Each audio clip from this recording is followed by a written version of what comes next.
President William Ruto once told Raila Amolo Odinga that if he continues to demand for the opening and scrutiny of the servers, then that is tantamount to playing with our collective intelligence.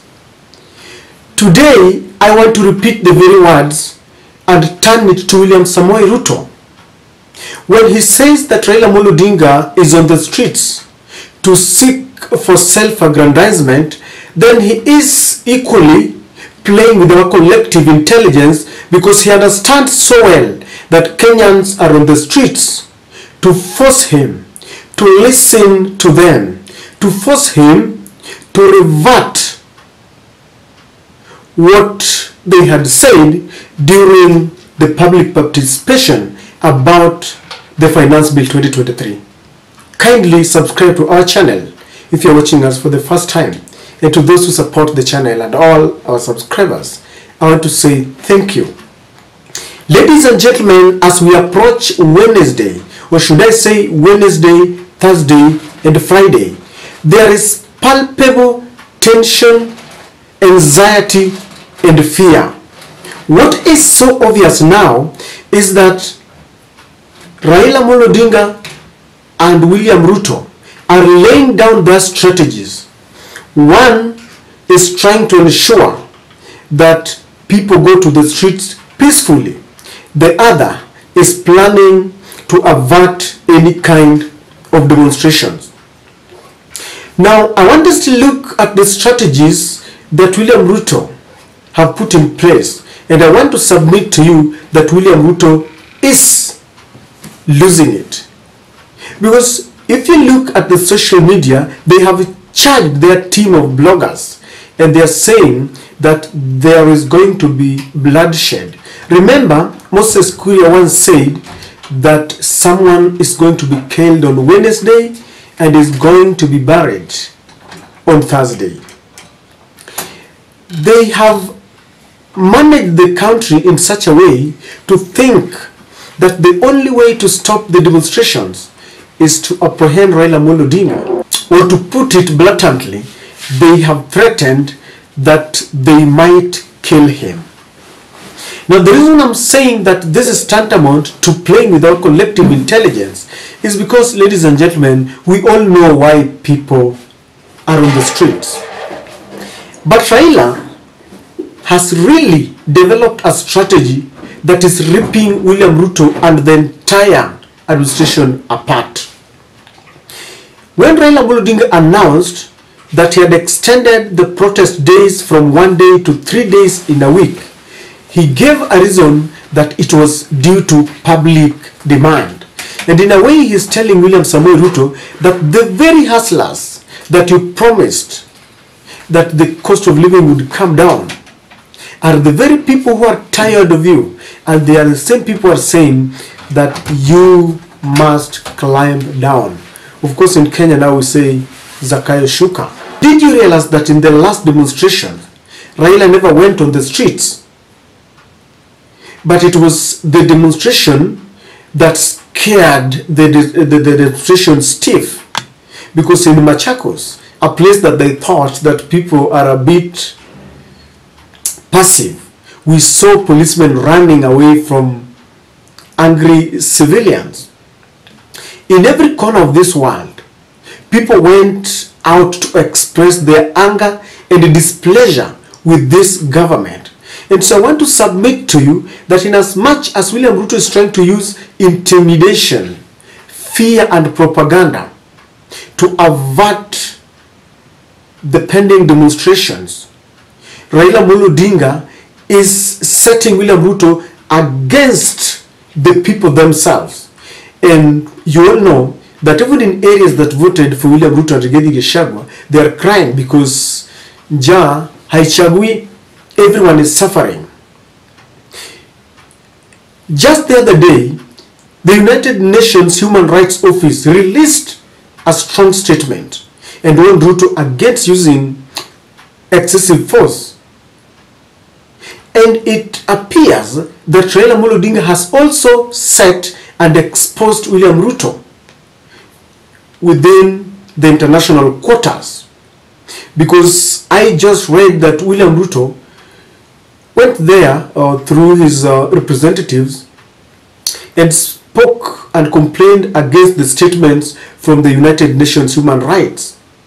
So Raila Amolo Odinga, after setting him against the people themselves, he's now setting William Ruto against the international community. Of course, USA and the other group that helped William Ruto ascend to power are conspicuously missing in this conversation, and they are very loudly silent.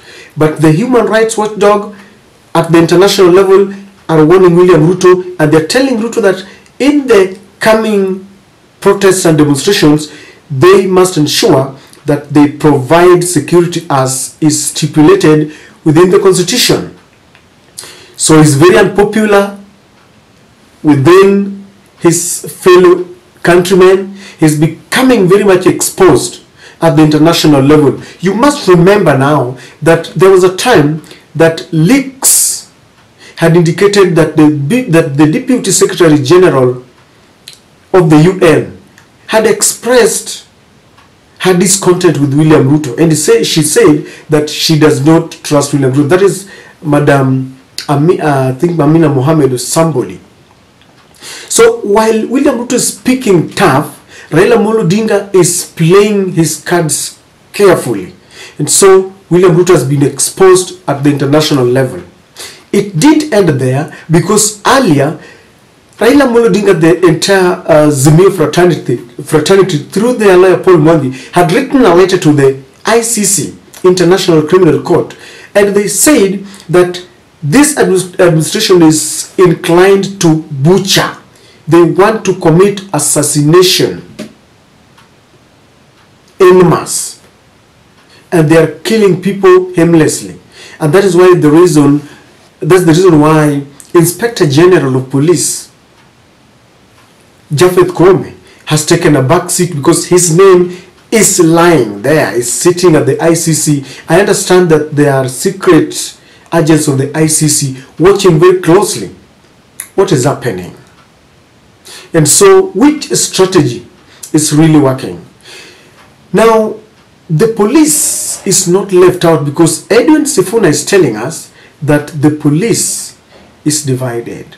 We have received intelligence that in fact senior police officers in the Kenyan Police Command have chosen to ignore the illegal directive that was given by CS Kindiki for police officers to shoot protesters. And that is the reason why the president convened a PG, because he knows the police will not do his dirty work.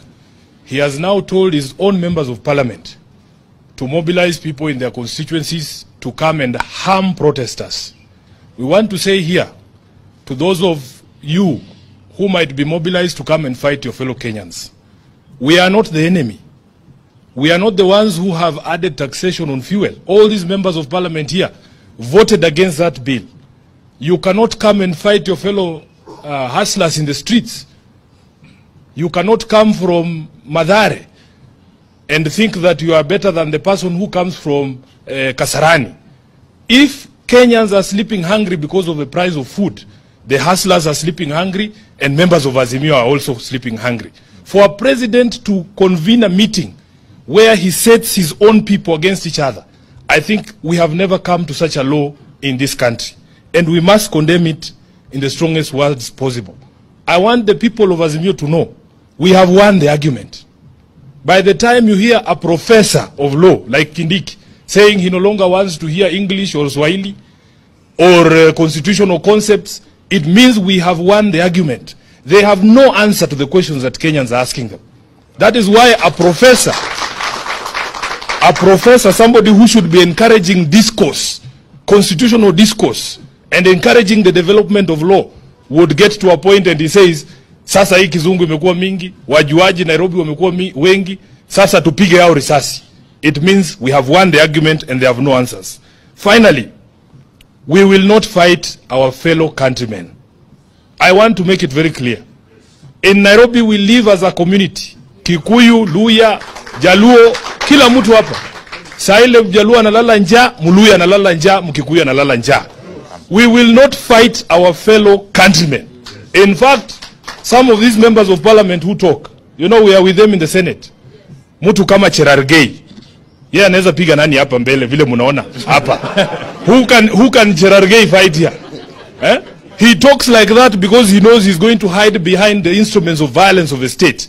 Senator Cherargei, instead of organizing your boys to come and fight peaceful demonstrators, just come and fight Sifuna. Hey, akuje tu tukutane watu wawili. Lastly, they are crying and saying, oh, this signature thing is going nowhere. But they are actively sabotaging the collection of signatures. We have had over 1,000 attacks on our website that is being used for collection of signatures. They have even cloned the website to try and, you know, confuse our supporters. But we are saying Kenyans want to eat, and they want to eat today. It doesn't matter how long you cover your ears.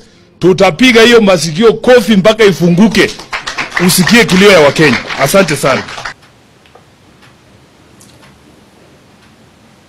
This is not enough, because I understand that even within the military ranks, things are not rosy.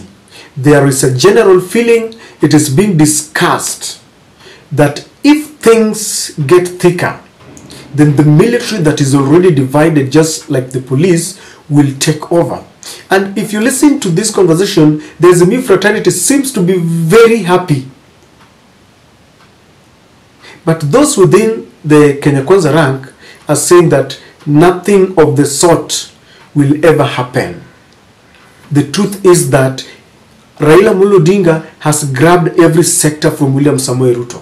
Whether it is the civil servants, they are already complaining that they are tired of the government. Whether it is the police, there are undertones that the police is divided.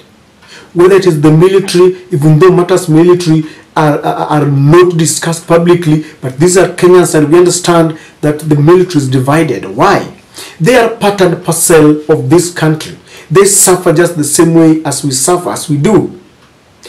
The remuneration that had been promised to them during the campaigns has not been realized. Have you seen the pathetic situation? The houses where the policemen live, very pathetic. Yet they are being used, they are unleashed against the people when they're demonstrating. And so, ladies and gentlemen, I want to submit to you that Raila's strategy is working compared to that of William Samoei Ruto.